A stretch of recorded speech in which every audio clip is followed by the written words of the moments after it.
প্রথমত আমার কাছে যে আজকে যে হাউসটা আমি তৈরি করলাম, আমার কাছে মানে আমি তো অনেক শুটিং করেছি, বিশেষ করে আমার বেশিরভাগ কাজ আমার উত্তরাতেই হয় আর প্রিয়াঙ্কাতে হয়। প্লাস আমার যেটা মনে হয়েছে যে না, আমি ওদের থেকে একটু ডিফারেন্ট ওয়ে থেকে আমি করি।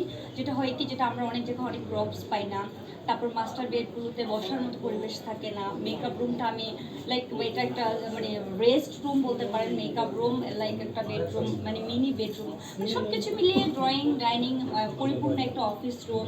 একটা যখন আমি প্রত্যেকটা প্রপস, প্রত্যেকটা ফার্নিচার যেগুলো আমি কিনেছি আর ম্যাক্সিমাম ফার্নিচারগুলো আমি এখানে পুরাটা আমি ইন্টেরিয়র করে আমি করেছি।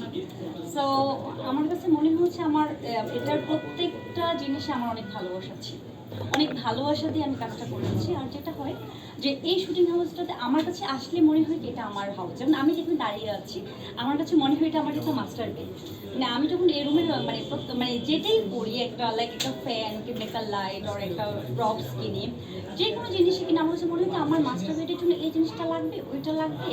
মানে আমার কাছে মানে মনে হয় যে এটা আমারই থাকার মতো একটা হয়তো মানে একটা ওই টাইপের একটা আমি হাউস করেছি।